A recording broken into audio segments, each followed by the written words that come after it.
Well, hey y'all. Happy Monday. After coming out of this week where we had a lot warmer temperatures, I wanted to chat with you a little bit about mulching. So today our conversation is going to be about leaf mulching. We're going to introduce you to our new little bunny friend and how she's helping us in the garden. And then lastly, because one of the best ways to keep yourself happy during the summer is to have flowers, I'm going to share with you what flowers you can plant in April. So let's check it out.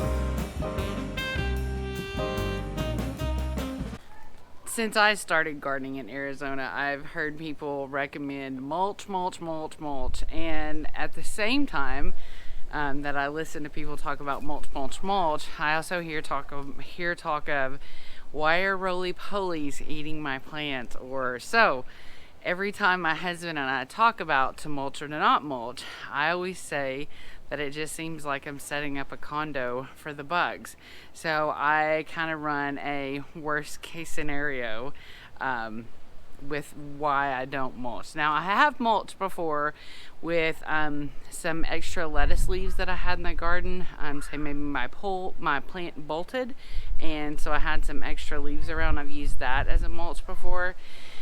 But I've got this great neighbor who throughout the winter has been keeping me stacked up with leaf mulch, and he kind of vacuums it up in his blower, and as he does, it mulches them right up, and then he just gives me a bag. And so I love using it in my compost because it always gives me a ready source of browns. But this summer I've really been curious about using it as a mulch in my garden because it's not as woody as wood mulch, obviously. It's obviously still going to be a nice little environment that insects could hang out in, but I'm going to try and keep it not super close to the plant in hopes that I still get the coverage of kind of keeping in some moisture, especially in my container bags, and kind of giving my soil a little top seal, if you will, to keep it from losing moisture so much as we get into these warmer and drier weeks that are going to come to pass. So I'm going to start with mulching my strawberry bed.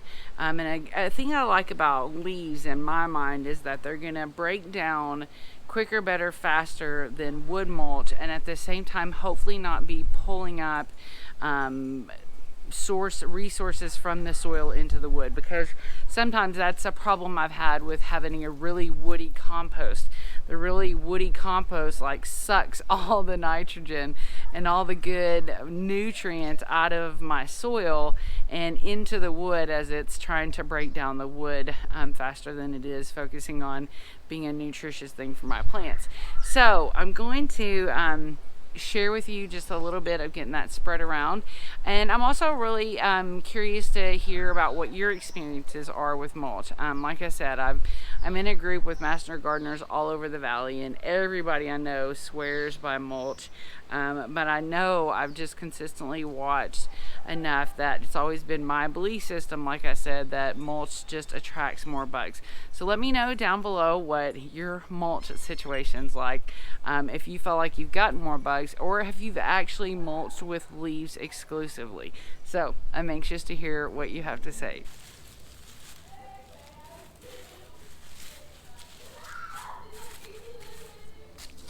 This is very, very highly skilled stuff here. But I did just kind of want to give you, spend some time with you while I did this. And I'm going to kind of put it right in around these. These are the bare roots that I put in that didn't come up. But I did see a lady that thought that she had transplanted a bunch that didn't come up.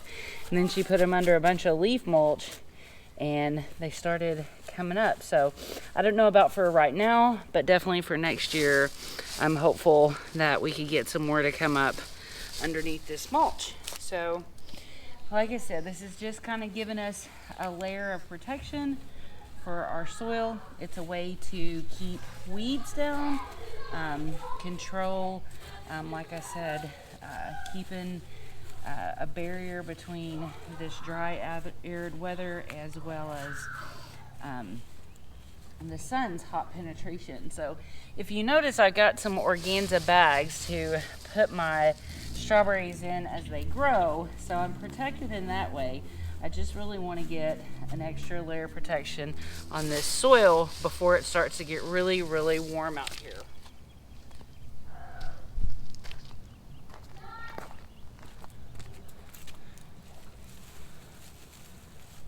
See, there's one of my organza bags, but now the bed looks totally different. It looks like it's under a big oak tree, but there's a nice layer of leaves and we can still put more in.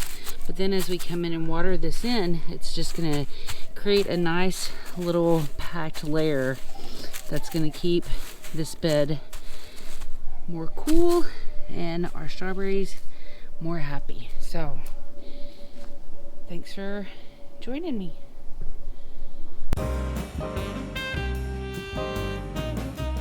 Meet the newest member of our family. It's little Flip Flop. Flip Flop. Hi, Daddy. And she loves the lettuce from our garden. She will do a little happy dance and get super, super excited. Now, we didn't get Flip Flop for Easter. We got Flip Flop a couple weeks ago during spring break, and so she's been with us for just about 3 weeks, probably. And now she just turned 9 weeks old. Yeah, and she was born on February 1st to a family here in the neighborhood.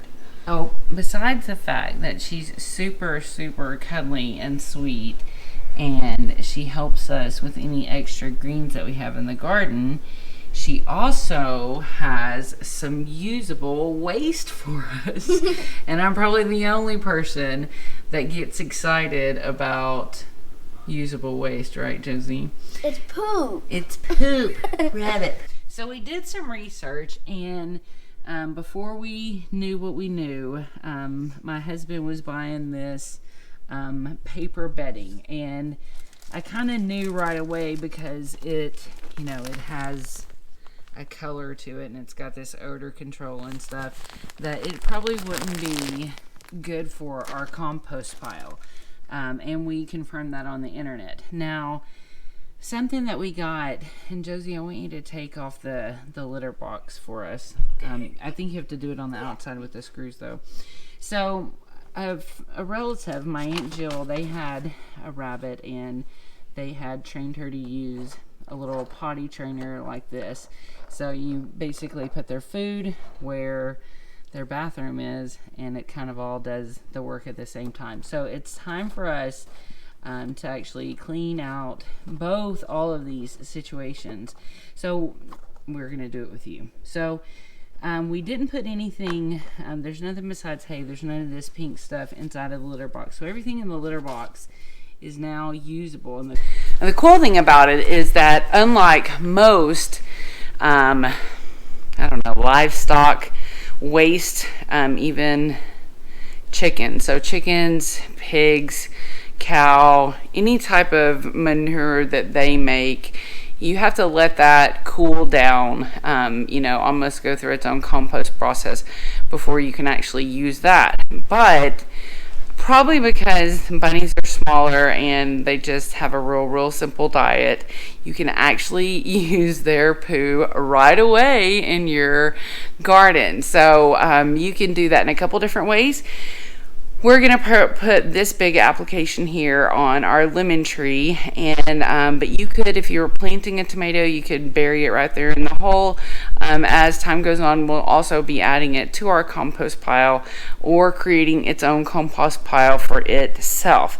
So that's something that we wanted to share with you, is if you're maybe like us and you're not ready for a puppy, a dog, but your children are ready for the responsibilities of a bunny, and you're committed to keeping it and taking it to the vet and taking care of it, because that's what we're going to do, then this is also something that can feed your garden friends. So meet Flip Flop. And fun fact, bunnies lived for 10 to 15 years, so we have free manure for 10 to 15 years. Like I said, there's just like a little bit of pink stuff in here. But otherwise, we've got our paper bags that we keep from when we pick up our food orders at the store. So we're just going to dump this into this, and then we're going to clean out the rest of our cage. And our plan in the long term is we've got a couple of this bags that, you know, for the bedding, but we're eventually going to switch to using some of our own shredded paper. So there's a look at our little bunny world. These are the best I've ever had my lilies look, and these are the most I've ever gotten a plant to produce. So I thought it'd be a fitting place to share with you the flowers that you can plant in April in Zone 9B. So we can do balsam, celosia, coleus, cosmos, dahlia, desert marigold, dusty miller, 4 o'clock, gaillardia, gazonia, geranium, globe amaranth, impatiens, coquilla, lysanthius, marigold, Mexican sunflower, nerymbium, ornamental pepper, periwinkle, portulaca, purslane, salvia, santafilia, sunflower, and one of my favorites, zinnias. So bring some color to your summer by planting some flowers that'll keep you and the bees happy. And I hope you enjoyed my lilies. All right, well, I hope that you found our little video helpful today. I hope you enjoyed kind of getting to know a little bit about my experiment that I'm going to try with the leaf mulch, getting to meet our cute little flip-flop, as well as what you can plant in April as far as flowers go. And more than anything, I hope you have the best day ever.